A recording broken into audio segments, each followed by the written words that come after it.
Assalamualaikum warahmatullahi wabarakatuh. Saya Afkarina Sofiatul Dikri, NIM T 2019-1079.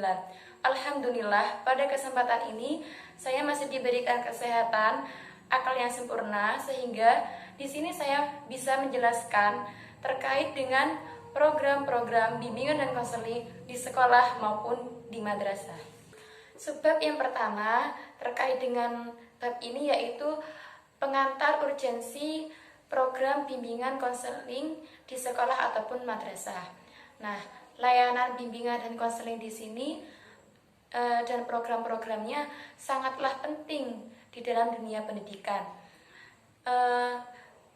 Program bimbingan dan konseling di sini adalah suatu bidang yang tidak bisa dipisahkan dengan pendidikan. Mengapa demikian? Karena layanan bimbingan dan konseling ataupun dengan program-programnya di sini adalah suatu sudah berkontribusi pada proses pendidikan dan juga pembelajaran.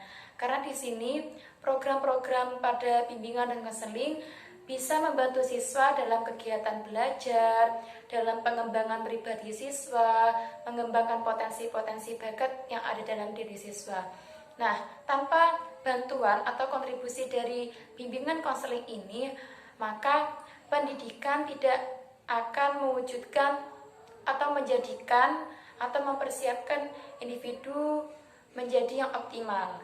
Nah, di sini maka dari itu urgensi program bimbingan dan konseling di sekolah maupun madrasah dibuktikan oleh hal-hal tadi. Nah, di sini program-program bimbingan dan konseling itu tidak akan berjalan dengan lancar atau tidak berjalan dengan efektif atau efisien kecuali dengan perencanaan yang baik, dilaksanakan dengan baik dan juga dievaluasi secara sistematis. Mengapa harus dievaluasi? Dengan dievaluasi program-program yang sudah dilaksanakan agar hasilnya itu dapat dimanfaatkan oleh berbagai pihak. Sebab yang kedua terkait dengan bab ini yaitu ada perencanaan program bimbingan dan konseling di madrasah ataupun sekolah. Nah, program-program bimbingan dan konseling di sini sebelum dilaksanakan maka harus ada perencanaan. Adapun hal-hal yang terkait dengan perencanaan program bimbingan dan konseling di sini, yang pertama yaitu ada studi kelayakan. Nah, studi kelayakan di sini dapat diadakan atau dilaksanakan oleh kepala madrasah, di mana kepala madrasah di sini dapat mengundang beberapa ahli bimbingan. Nah, mereka di sini akan melihat program-program mana yang layak untuk dilaksanakan dalam layanan bimbingan dan konseling terhadap siswa. Selain itu, mereka juga melihat bidang-bidang pengembangan mana sajakah yang layak untuk diperuntukkan bagi siswa-siswa yang membutuhkan bimbingan. Lanjutan tindakan setelah studi kelayakan itu ada penyusunan program bimbingan. Nah, penyusunan program bimbingan di sini dapat dilakukan oleh guru BK yang melibatkan ahli bimbingan lain. Nah, di sini guru BK dalam menyusun program bimbingan harus memperhatikan beberapa hal. Meliputi yang pertama, pola dasar mana yang harus dipegang dan juga strategi mana yang tepat untuk diterapkan. Selain itu juga jenis layanan yang mana yang sesuai dengan kebutuhan siswa. Nah, di sini layanan yang tepat untuk melayani kebutuhan siswa dan juga bidang-bidang bimbingan yang mana yang harus diprioritaskan. Selain itu,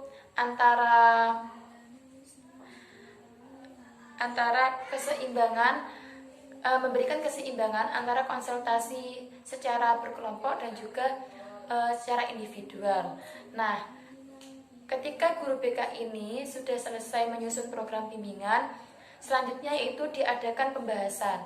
dalam membahas program-program bimbingan yang sudah disusun melibatkan pihak-pihak yang ada di sekolah. Nah, di sini program bimbingan di sini bisa diadakan ketika akhir semester atau awal tahun ajaran. Nah, ketika program bimbingan di sini sudah tersusun, maka dari itu dibutuhkan adanya sarana teknis dan juga sarana fisik. Nah, sarana fisik dan sarana teknis di sini berupa yang pertama sarana fisik dulu, yaitu ruangan guru bimbingan konseling, ruangan konsultasi, ruang tunggu bimbingan dan konseling, dan juga ada almari data dan lain-lain. Sedangkan sarana teknis di sini berupa daftar checklist, format anekdot, kartu bimbingan, dan juga ada kartu bimbingan. Nah, program-program bimbingan dan konseling di sini selain membutuhkan sarana fisik dan teknis, juga membutuhkan sarana personel. Sarana personel di sini adalah orang-orang yang terlibat dalam program-program bimbingan dan konseling. Meliputi ada guru BK, kepala sekolah, komite sekolah, perwakilan dari orang tua siswa, ataupun guru-guru mata pelajaran. Nah, di sini mereka di sini dibagi tugasnya mereka itu apa dalam program-program bimbingan dan konseling. Yang terakhir, setelah ada sarana personel dan pembagian tugas,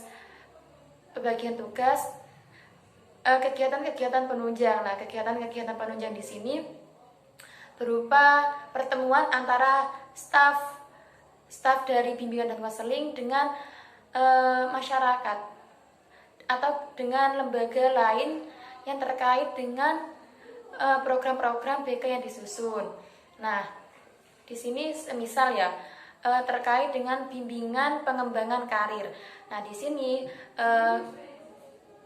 staf dari pembimbing atau staf dari BK di sini dapat melibatkan lembaga karir tertentu dan juga bisa terkait dengan contoh-contoh yang lain. Nah, program-program bimbingan dan konseling di sini setelah direncanakan, maka tahap selanjutnya yaitu penyusunan program-program bimbingan dan konseling. Nah, dalam penyusunan program-program bimbingan dan konseling ada beberapa langkah yang harus ditempuh. Yang pertama yaitu menentukan karakteristik siswa. Nah, dalam menentukan karakteristik siswa di sini, siswa MI, MTS, dan SMA di sini berbeda dalam hal karakteristik dan juga berbeda dalam hal tugas-tugas perkembangan murid dalam satuan pendidikannya itu berbeda. Contohnya ketika kita menentukan karakteristik murid madrasah aliyah, maka di sini mereka itu memiliki karakteristik yang berbeda-beda. Dan juga tugas-tugas perkembangan siswa madrasah aliyah di sini dalam hal mencapai kematangan dalam takwa kepada Allah, kematangan dalam hal bersosialisasi ataupun dalam persahabatan, teman sebaya, dan juga mencapai kematangan pertumbuhan jasmani dan rohaninya, dan pengembangan penguasaan keilmuan teknologi dan lain. Setelah menentukan karakteristik siswa, di sini ada penyusunan program. Nah, penyusunan program di sini ada 4 langkah yang harus dilakukan secara berkesinambungan. Yang pertama yaitu identifikasi kebutuhan. Nah, suatu program bimbingan itu dapat dikatakan baik apabila program-programnya itu relevan dengan kebutuhan siswa, di mana seorang pembimbing di sini harus bisa atau diharapkan mengakses, menganalisis, dan juga memadukan antara konsep-konsep program dengan kebutuhan siswa. Nah, jadi di sini harapannya yaitu konsep yang sudah dibuat oleh BK, guru BK, sesuai dengan kebutuhan siswa. Sedangkan umumnya kebutuhan siswa di sini meliputi informasi mengenai cara-cara belajar yang baik, tentang perkembangan ilmu pengetahuan beserta dampaknya, dan juga tentang karir-karir tertentu. Yang kedua mengenai penyusunan rencana kegiatan. Nah, penyusunan rencana kegiatan di sini disusun atas dasar jenis-jenis kebutuhan dan prioritas kebutuhan, di mana kebutuhan di sini baik kebutuhan masing-masing individu maupun kebutuhan sekolah. Yang ketiga di sini ada pelaksanaan kegiatan, di mana pelaksanaan kegiatan di sini merupakan suatu kegiatan yang mana kegiatan ini melaksanakan program-program yang sudah disusun oleh bimbingan dan konseling. Dan yang terakhir ada penilaian kegiatan. Nah, dalam hal ini yang dinilai itu semua kegiatan yang dilakukan dalam program bimbingan dan konseling. Mungkin itu dari saya. Apabila ada kata-kata yang sulit dimengerti atau kurang dipahami, saya mohon maaf yang sebesar-besarnya. Wabillahi taufiq wal hidayah. Assalamualaikum warahmatullahi wabarakatuh.